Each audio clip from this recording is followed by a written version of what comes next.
ಅನುದಿನ ಅನುಕ್ಷಣ ಮನೆಯಲ್ಲೂ ಕಲಿಯೋಣ, ಕಲಿಕೆಯ ಹೊಸ ಹಾದಿಯಲಿ ಜೊತೆಗೂಡಿ ಹೆಜ್ಜೆಯ ಹಾಕೋಣ, ಸಂತಸದಿ ಕಲಿಯೋಣ ನಮ್ಮ ಹೆಮ್ಮೆಯ ಈ ಕ್ಲಾಸಿನಲ್ಲಿ.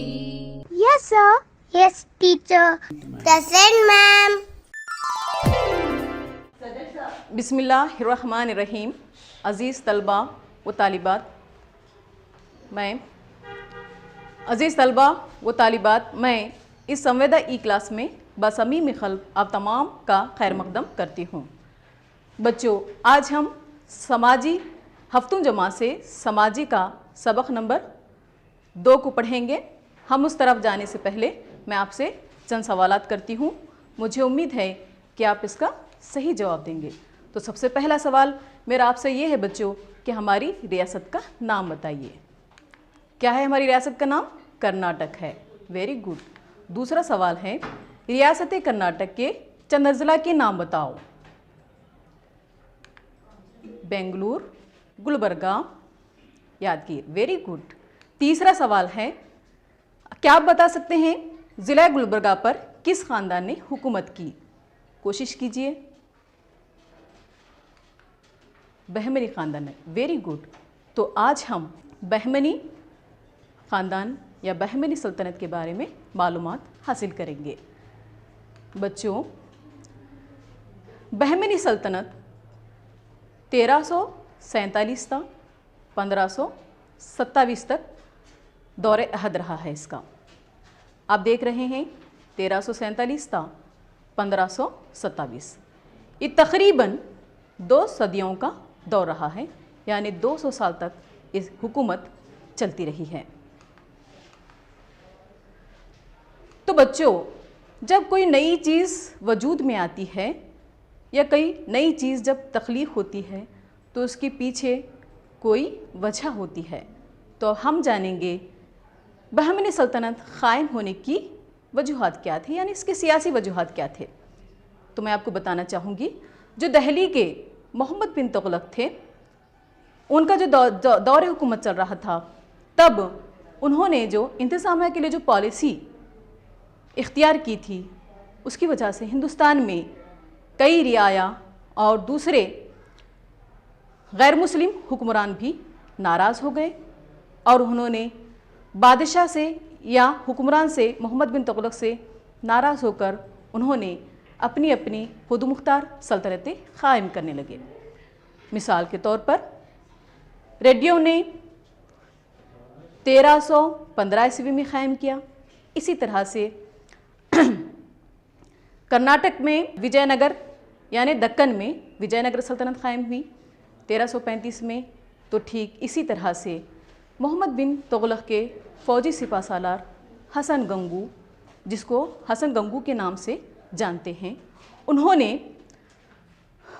क्या किया, इस सल्तनत को 1347 ईस्वी में क़ायम किया। तो आप बता सकते हैं बच्चों, इस ख़ानदान के बानी कौन हो गए? अलाउद्दीन हसन गंगू बहमन शाह।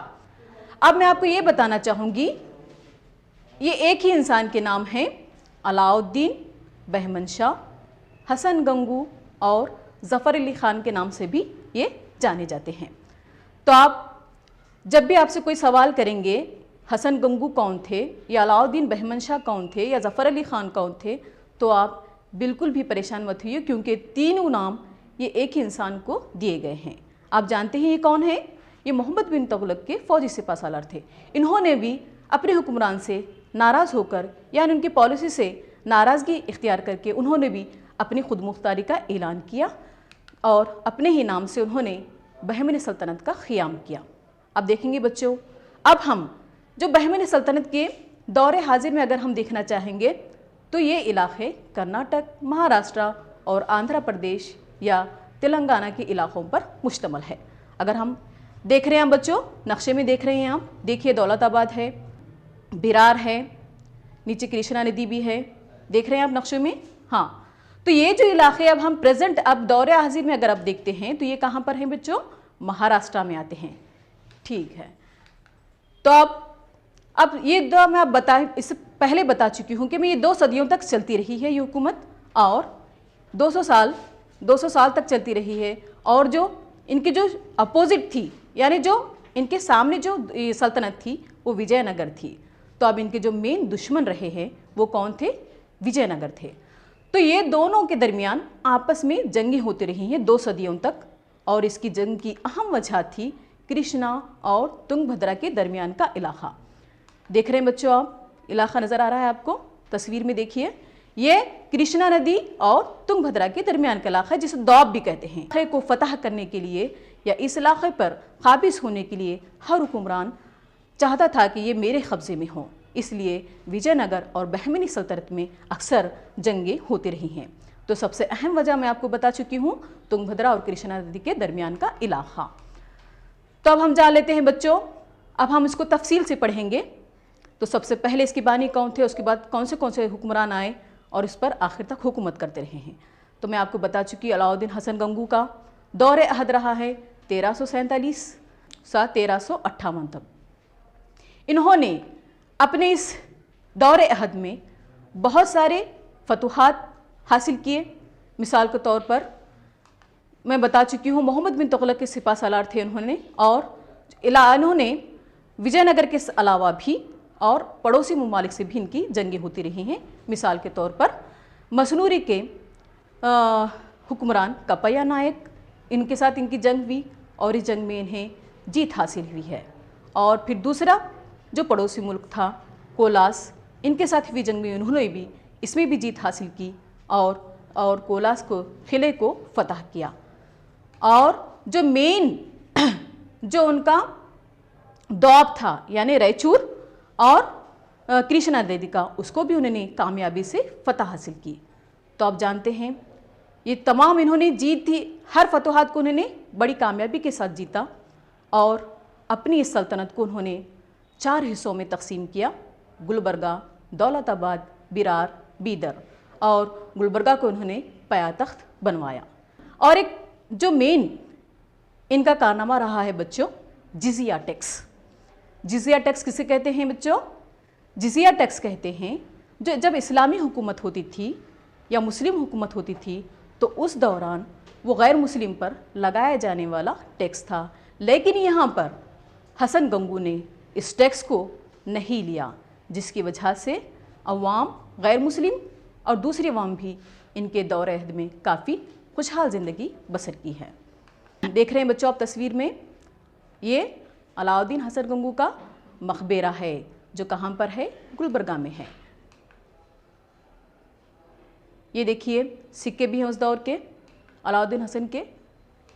हाँ, तो ठीक है बच्चों, अब हम दूसरे हुक्मरान के बारे में पढ़ते हैं जो इनके बाद आने वाले हैं, जो मोहम्मद शाह अव्वल हैं। इनका दौर अहद रहा है 1358 से 1375 तक। ये कौन थे बच्चों? ये अलाउद्दीन हसन गंगू के बेटे थे।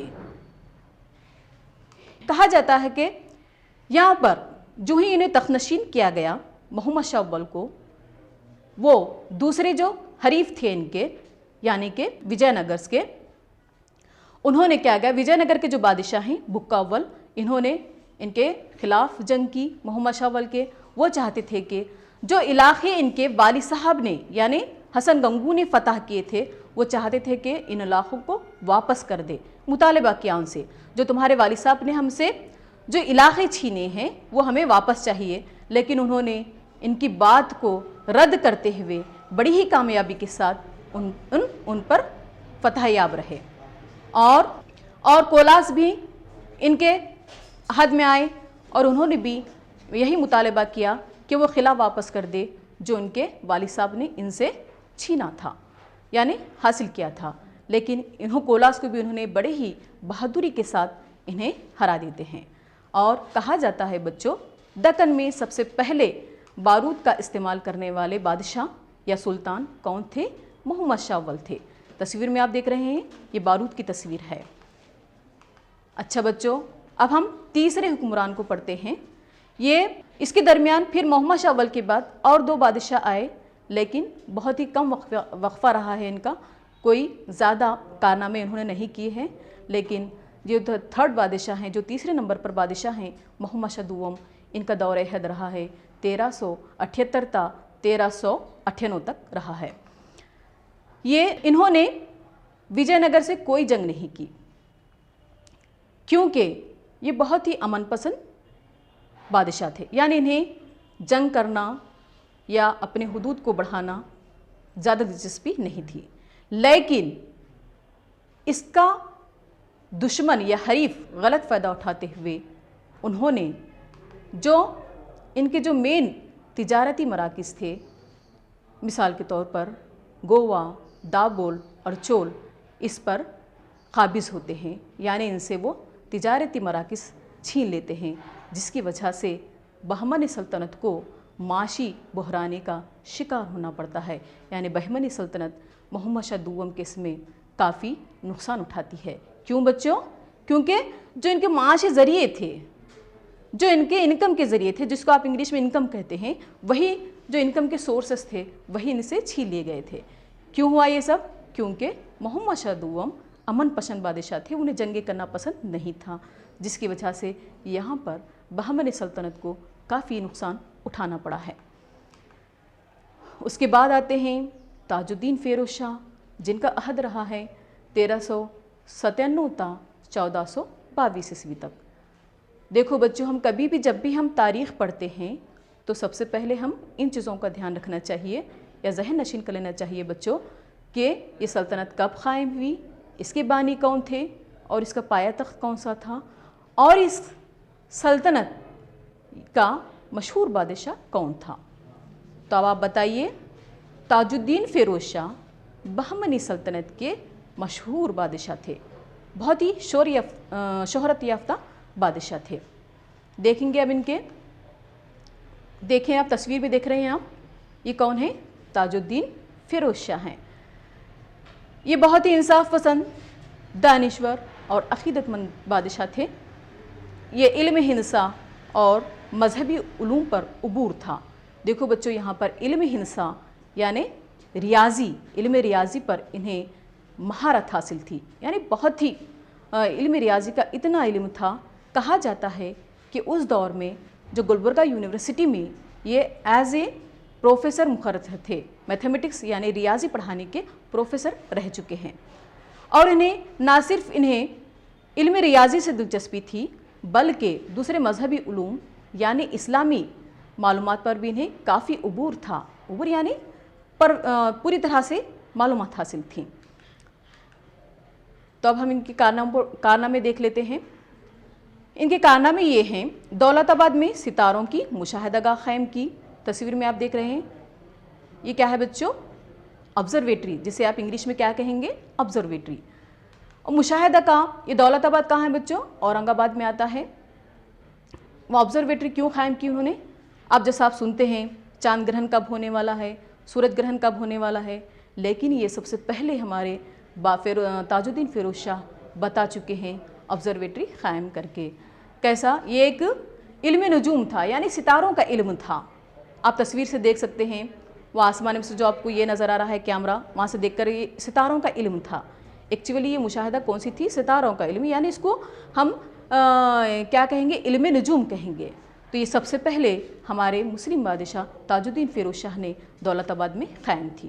اور دوسرا کارنامہ ان کا یہ ہے، بھیما ندی کے ساحل پر فیروز آباد نامی شہر تعمیر کیا۔ تصویر میں آپ دیکھ رہے ہیں بچوں، یہ فیروز آباد ہے، یہ کہاں پر ہے؟ گلبرگہ میں آتا ہے۔ اور تیسرا کارنامہ یہ رہا ہے ان کا، بندرگاہوں کی ترقی کا خاص خیال رکھا۔ بندرگاہ کسے کہیں گے بچوں؟ ہوائی جہاز آپ جانتے ہیں، وہ جو ٹھہرنے کی جگہ ہے اس کو آپ ایئرپورٹ کہتے ہیں، لیکن یہ جو ناؤ یا آپ جسے کشتی بھی کہتے ہیں، وہ جس جگہ ٹھہرتی ہے اس اسٹیشن کو کیا کہیں گے بچوں؟ بندرگاہ کہیں گے۔ انہوں نے بندرگاہوں کی ترقی کا خاص خیال رکھا۔ تصویر میں آپ دیکھ رہے ہیں، یہ گوا کی بندرگاہ ہے، ٹھیک ہے بچوں؟ انہوں نے اس کا بھی خاص خیال رکھا۔ اور ایک جو اہم بات ہے تاج الدین فیروز شاہ کی دور عہد کی، وہ ہے خواجہ بندہ نواز کو جاگیر عطا کی۔ یعنی اب جانتے ہیں، جب بھی ہمارے دکن پر حکومت یا سلطنت قائم ہوئی ہے، اس دوران ہمارے یہاں بہت سارے صوفی بھی آ چکے ہیں ان کے دور میں. تو یہاں پر جب تاج الدین فیروز شاہ کا دور عہد چل رہا تھا تب ہمارے خواجہ بند نواز گیسو دراز رحمۃ اللہ علیہ بھی تشریف لائے تھے اور ان کو ان کی خدمات کے صلے میں انہوں نے کئی جاگیریں انہیں عطا کی ہیں. اب جیسا ہم دیکھ رہے ہیں کہ تقریباً آدھا گلبرگہ یہ جاگیریں عطا کی ہوئی ہیں جو محمد شاہ کی تاج الدین فیروز شاہ کی عطا کی گئی ہیں. اب اس کے بعد آتے ہیں شہاب الدین احمد شاہ. کہا جاتا ہے شہاب الدین احمد شاہ تاج الدین فیروز شاہ کے بھائی ہیں. ان کا دور عہد رہا ہے 1442 تا 1436 عیسوی تک. دیکھا بچوں آپ نے یہ کس کے بھائی ہیں؟ تصویر میں دیکھ رہے ہیں آپ شہاب الدین احمد شاہ. ہاں یہ تاج الدین فیروز شاہ کے بھائی ہیں. کہا جاتا ہے تاج الدین فیروز شاہ کے زمانے میں جن علاقوں کو فتح کیا گیا تھا ان کے دشمنوں نے ان سے ناراض ہو کر انہیں دوسرے بادشاہوں کی طرف جانے لگے تھے اور ان سے بدلہ لینے کے لیے شہاب الدین احمد شاہ نے اپنے بھائی کے لیے ہوئے تمام علاقوں کو پھر سے فتح کرتے ہیں اور اپنے سلطنت کے حدود کو آگے بڑھاتے ہیں. اور ان کا سب سے اہم کارنامہ یہ رہا ہے بچوں کہ گلبرگہ کو تبدیل کر کے انہوں نے بیدر کو پایا تخت بنوایا. اب آپ کو یہ بچوں آپ کو یہ ذہن نشین کر لینے کی بات ہے کہ بہمن سلطنت کے 2 پایا تخت ہوئے. پہلا کون سا تھا بچوں؟ گلبرگہ تھا، لیکن اس کو تبدیل کر کے بیدر کو انہوں نے اپنا پایا تخت بنوایا. کون؟ شہاب الدین احمد شاہ. تو آپ یاد رکھ لینا چاہیے کہ بہمنی سلطنت کے 2 پایا تخت ہوئے، گلبرگہ اور بعد میں بیدر رہا ہے. آپ تصویر بھی دیکھ رہے ہیں بچوں یہ شہاب الدین احمد شاہ کا مقبرہ ہے. اب ان کے بعد آتے ہیں محمد شاہ سوم. محمد شاہ سوم بھی بہمن سلطنت کے بہت ہی عظیم حکمران رہ چکے ہیں اور ان کے پاس سب سے بڑا جو ان کو اپنی سلطنت کو وسعت دینے میں مددگار رہے ہیں وہ ان کے وزیر محمود گاواں. یہ محمود گاواں کے مدد سے یعنی ان کے تعاون سے انہیں بہت یعنی کوکن کے ساحلی علاقوں کو فتح کیا. ہاں یہ کوکن کے علاقے کہاں آتے ہیں بچوں؟ مہاراشٹرا میں آتے ہیں. انہوں نے تمام ساحلی علاقوں کو فتح کرنے میں کامیابی حاصل کری. کس کے ساتھ؟ محمود گاواں کے ساتھ مل کر. یہ بہت ہی چالاک وزیر تھے جس کی وجہ سے اپنے حکمران کو اپنے سلطنت کی حدود کو بڑھانے میں کافی حصہ رہا ہے ان کا. 1470 عیسوی میں گجاپتی حکمران کو شکست دی اور ایک دوسری جنگ بھی ان کی. محمد شاہ سوم کس کے ساتھ جنگ کرتے ہیں؟ گجاپتی حکمرانوں کے ساتھ اور انہیں شکست دیتے ہیں یعنی انہیں ہرا دیتے ہیں. اور جو ان کا اہم کارنامہ رہا ہے محمد شاہ سوم کا، انہوں نے مغربی ساحل کی اہم بندرگاہ گوا پر قبضہ کر لیا. تصویر میں آپ دیکھ رہے ہیں یہ گوا کی بندرگاہ ہے. تو میں آپ کو پہلے بتا چکی بچوں جو محمد شاہ دوم کے دور عہد میں جو ان کے ذریعے معاش یعنی تجارتی مراکز چھینے گئے تھے گوا، چول، دابول، لیکن یا محمد شاہ سوم محمود گاواں کی مدد سے ان پر قابض ہو جاتے ہیں یعنی ان کو پھر سے فتح کر لیتے ہیں جس کی وجہ سے بہمن سلطنت پھر عروج پر آ جاتی ہے. کس کے ذریعے آ گئی ہے؟ وزیر محمود گاواں کے ذریعے. تو دیکھا آپ نے پھر یہاں پر سلطنت کافی عروج پر آ گئی. ہاں بہمن سلطنت کافی ترقی ہونے لگی ہے. تو ٹھیک ہے بچوں اب ہم کیا کریں گے جتنا بھی ہم نے اب تک پڑھا ہے ان کے ہم پھر سے تھوڑا اعادہ کر لیتے ہیں. ٹھیک ہے بچوں میں آپ سے چند سوالات کروں گی. علاؤدین حسن گنگو کس بادشاہ کا فوجی سپہ سالار تھا بچوں؟ کوشش کیجئے. محمد بن تغلق کا فوجی سپہ سالار تھا. Very good. دوسرا سوال ہے آپ سے دکن میں بارود کا استعمال کرنے والے سب سے پہلے کس بادشاہ نے کیا؟ کون سے بادشاہ کیا سب سے پہلے دکن میں؟ صرف دکن میں بیٹا، ہندوستان میں نہیں بولیں گے آپ، صرف دکن میں کہیں گے. ٹھیک ہے یہ محمد شاہ اول نے. Very good. تیسرا سوال ہے آپ سے فیروز آباد نامی شہر کس نے تعمیر کیا؟ تاج الدین فیروز شاہ. Very good. چوتھا سوال ہے آپ سے احمد شاہ کا پورا نام کیا تھا؟ शहाबुद्दीन अहमद शाह। और एक जो नुक्ता है बेटे जो आपको याद रखना है वो कौन है? शहाबुद्दीन अहमद शाह कौन थे? ये ताजुद्दीन फिरोज शाह के भाई थे। ठीक है, चलो फिर हम आगे बढ़ते हैं। जो बहमनी सल्तनत का रूह रवां भी आप कह सकते हैं, यानी जान, रूह रवां यानी जान, कौन थे ये? महमूद गांवा। देख रहे हैं आप तस्वीर में, कौन नज़र आया है आपको? महमूद गांवा, जो बहुत ही चालाक, ज़हीन और इंसाफ पसंद वज़ीर थे। ठीक है, महमूद गांवा मैं आपको बता चुकी हूँ, ये मोहम्मद शाह सूवम के वज़ीर आज़म थे। हाँ, वज़ीर आज़म का पोस्ट दिया गया था इनको। इनका असल नाम था ख्वाजा मोहम्मद गीलानी। इनकी पैदाइश कहाँ हुई? 1411 ईस्वी में सूबे जीलान में हुई। तो महमूद गांवा आलिम दीन, माहिर साइंस, उलूम और माहिर रियाजी में, और मुसन्निफ वो शायर थे। देखिए, आलिम दीन थे, यानी दीनी मालूमात में काफ़ी महारत हासिल थी इन्हें। माहिर साइंस में भी इन्हें काफ़ी मालूमात हासिल थी। उलूम, दूसरी रियाजी में भी। और मुसन्निफ वो शायर थे। देखो बच्चों, आप मुसन्निफ कहते हैं जो किताबें लिखते हैं। इन्होंने बहुत सारी किताबें लिखी हैं और ये साथ में शायर भी थे। और 1481 ईस्वी में इनका इंतकाल हुआ। अब इनके कारनामों को देखते हैं हम। विजयनगर सल्तनत के हुबली, बेलगावी और गोवा के इलाकों पर कब्ज़ा किया। जो इलाके जो पिछले बादशाहों ने खो दिए थे या पिछले सुल्तानों ने खो दिए थे, तो उनको उन्होंने दोबारा से हासिल करने में कामयाब रहे। समझा बच्चों आपने? फिर से गोवा के इलाकों पर कब्ज़ा किया, बेलगावी के इलाकों पर और हुबली के इलाकों पर भी कब्ज़ा किया। हाँ, इंतज़ामिया पूरा इस्लामी हुआ करता था। जो इनकी पॉलिसी थी इंतज़ामिया, वो क्या थी? पूरी शरई लिहाज से चला करती थी। और थर्ड जो पॉइंट है, महसूल और डाक के निज़ाम को बेहतर बनाया। महसूल किसे कहेंगे बच्चों? जो हासिल किया जाने वाला है, यानी टैक्स और डाक के निज़ाम को उन्होंने बेहतर बनाया। तस्वीर में देख रहे हैं आप, डाक, महसूल यानी टैक्स। उन्होंने काफ़ी महसूल और डाक के निज़ाम में जो भी नक़ाइस थे उनको हटा दिया। और उन्होंने जो अवाम को ये हो सकते हैं, सहूलियत हो सकते हैं, ऐसे महसूल को उन्होंने रखा।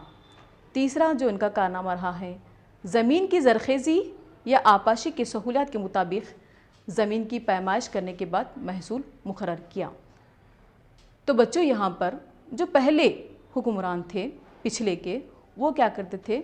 जितनी भी ज़मीन की पैदावार होती थी उस पर इतना टैक्स लगाया जाना चाहिए बोलकर टैक्स मुकर्रर कर दिए थे। लेकिन यहाँ पर महमूद गांवा ने उस पॉलिसी को हटाकर इन्होंने क्या किया?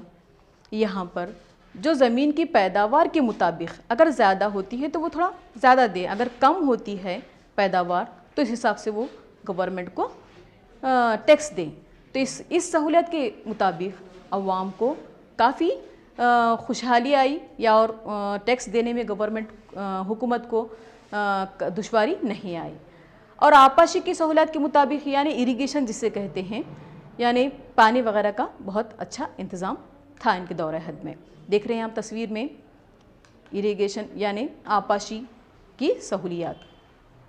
ठीक है बच्चों, और ऐसे टैक्स जो अवाम को तकलीफ़ दा थे, यानी अवाम को देने में मुश्किलात या दुश्वारियाँ पेश आती थीं, ऐसे टैक्स को उन्होंने अपने दौरे अहद में रद्द कर दिया, यानी पूरी तरह से निकाल दिया, जिसकी वजह से अवाम काफ़ी खुशहाल थी।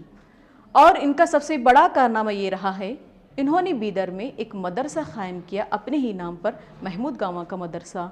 ये इतना बड़ा कारनामा था उस वक्त का, एक यूनिवर्सिटी इसको समझा जाना चाहिए, जो आप तस्वीर में आप देख रहे हैं। ये मदरसा 242 फीट लंबा रहा है, 222 फीट चौड़ा है और 56 फीट ऊंचाई पर मुश्तमल है। तस्वीर में आप देख रहे हैं बच्चों, महमूद गांवा का मदरसा जो बीदर में वाक़ई है। कहा जाता है कि उस वक्त 3000 दस्ती तहरीरें मौजूद थीं। दस्ती यानी जो हाथ से लिखी जाती हैं। देखा बच्चों आपने, 3000 दस्ती तहरीरें यानी खुद की लिखी हुई किताबें मौजूद थीं, यानी अब हम कहेंगे इसको मकतब यानी लाइब्रेरी थी, जो तालिब इल्मों को काफ़ी सहूलियात हुई इसकी वजह से। अब हम बहमनी सल्तनत, अब हम आगे बढ़ने से पहले ये सोचेंगे कि जो महमूद गामा थे उनकी तरक्की को देखकर जो उस वक्त की रियाया थी यानी अवाम थी, इनको तरक्की को देखकर महमूद गामा का क़त्ल कर देते हैं, जिसकी वजह से बहमनी सल्तनत का ज़वाल शुरू हो जाता है और ये सल्तनत 5 हिस्सों में तक़सीम हो जाती है। वो हम तो बच्चों अब हम देखेंगे कि बहमनी सल्तनत के सक़ाफ़ती ख़िदमत क्या हैं। तालीम में हम देख लेंगे इस्लामी तालीमात की हौसला अफजाई की। चूँकि ये मुस्लिम सल्तनत थी इसलिए यहाँ पर जो भी इंतज़ामिया हुआ करता था वो शरई लिहाज से हुआ करता था। और यहाँ के जो मराकिज़ थे, गुलबर्गा, इस्लामी मराकिज़ गुलबर्गा, बीदर, एलिजीपुरा, दौलताबाद वग़ैरह। और महमूद गामा ने तालीमी वजीफ़े भी दिया करते थे, यानी यहाँ पर जो एजुकेशनल स्कॉलरशिप जिसे कहते हैं अब, वो सबसे पहले महमूद गामा की जानिब से दिए गए थे। यतीमों और गरीबों के लिए मुफ्त क़ियाम और ताम का इंतज़ाम था। आप जैसा देख रहे हैं बच्चों, दौरे हाजिर में जो हॉस्टल फैसिलिटीज़ हैं वो इससे पहले भी महमूद गामा ने गरीब और यतीमों के लिए अपने मदरसे में इस किस्म का क़ियाम और ताम का इंतज़ाम भी किया करते थे। अब देखते हैं हम अदब में क्या क्या है, जिसको आप इंग्लिश में लिटरेचर कहते हैं। सुल्तान फ़िरोज़ शाह, महमूद गामा, उतबा और शोरा थे।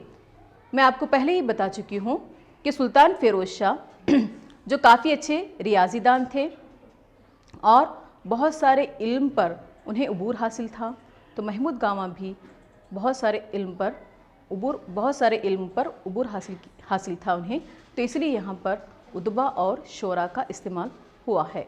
उदबा अदीब की जमा है, शोरा शायर की जमा है। और इस दौर में किन किन ज़ुबानों का फ़रोग़ हुआ, यानी किन किन ज़ुबानें, कौन सी ज़ुबानें परवरिश पाई, हम देख लेंगे बच्चों। तो यहाँ पर बहमनी सल्तनत में ज़ुबान फ़ारसी, उर्दू और अरबी बहुत ज़्यादा फ़रोग़ पाई, यानी बहुत ज़्यादा इन्हें उरूज हासिल हुआ। कौन सी ज़ुबानें? फ़ारसी, उर्दू और अरबी। ठीक है बच्चों। ख्वाजा बंदा नवाज़ मशहूर सूफ़ी व अदीब थे। सूफ़ी तो आप जानते हैं ये बहुत बड़े वली थे, और अदीब कहते हैं जो किताबें लिखते हैं। तो ख्वाजा बंदा नवाज़ गैसूरात रहमतुल्लाह अलैह बहुत सारी किताबें लिख चुके हैं।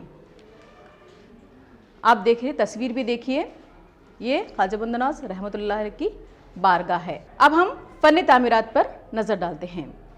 जामे मस्जिद जो तस्वीर में आप देख रहे हैं बच्चों, ये कौन सी मस्जिद है? जामे मस्जिद, जिसको किसने तामीर किया है? मोहम्मद शाह अव्वल ने। ठीक है। फिर किला देखिए, तस्वीर में आप देख रहे हैं किले की तस्वीर, ये कहाँ का किला है? गुलबर्गा में है, जिसको अलाउद्दीन हसन गंगू ने तामीर किया। ठीक है बच्चों। अब हम जितना भी हम सबक पढ़े हैं उसके ताल्लुक़ से मैं आपसे चंद सवालात पूछूंगी। मुझे उम्मीद है कि आप इसका सही जवाब देंगे। ठीक है। बहमनी सल्तनत कब कायम हुई?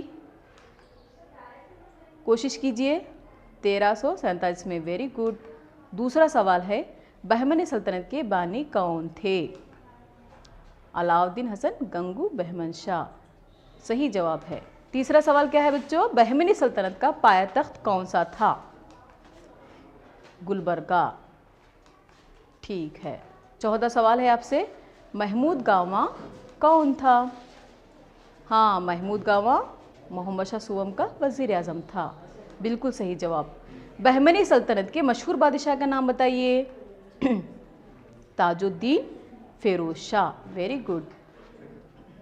इस हुक्मरान का नाम बताओ, यानी उस हुक्मरान का नाम बताओ जिसने गुलबर्गा को तब्दील करके बीदर को पायतख्त बनाया। शहाबुद्दीन अहमद शाह। बहुत अच्छे। Very good. ठीक है बच्चों। अब मुझे उम्मीद है कि आप ये सबक को बहुत अच्छी तरह समझ चुके होंगे। اب میں آپ کو گھر پر کام دیتی ہوں. محمود گاواں کے کارناموں پر مختصر نوٹ لکھیے. جو بھی آپ نے پڑھا ہے آج اس کو مختصر انداز میں قلم بند کرنے کی کوشش کیجیے.